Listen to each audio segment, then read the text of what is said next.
Et jusqu'au jour de sa mort, quand il souffrait, quand il faisait des crises d'effroi, cet homme, selon le cœur de Dieu, a su garder sa communion permanente avec Dieu. Frères et sœurs, j'aimerais nous dire une chose. Ne perdez jamais le niveau qui a permis à Dieu de vous visiter. Ne perdez jamais le niveau qui a permis à ce que Dieu puisse se manifester dans ta vie.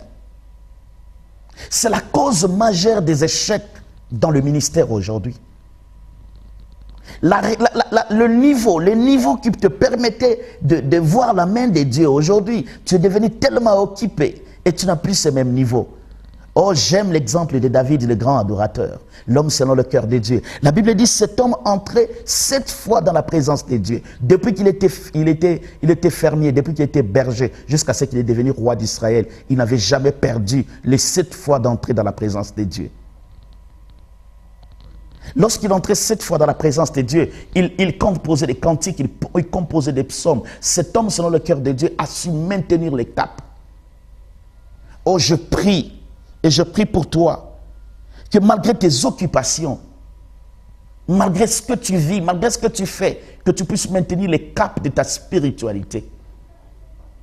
Aujourd'hui, vous verrez les hommes et les femmes qui servent Dieu, ils sont là en train de servir Dieu, mais à un moment donné, ils deviennent de plus en plus occupés.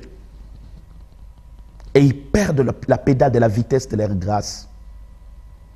Et frères et sœurs, la grâce est trompeuse. Il faut faire attention avec la grâce. Elle peut te quitter, mais en continuant à manifester encore ce qu'il manifestait hier. C'est pourquoi à un moment donné, vous pouvez voir un homme qui se sépare, qui s'éloigne de Dieu. Mais au premier moment, la grâce continue à se manifester. La grâce continue à se manifester. Mais à un moment donné, cette grâce va totalement se détacher de lui. Et il restera seul. Dieu ne nous donne pas une chose pour la perdre, je disais tantôt. Il nous donne une chose pour la conserver, la maintenir, la générer, la fructifier. C'est pourquoi le Seigneur nous donne la parabole de bons serviteurs et de mauvais serviteurs.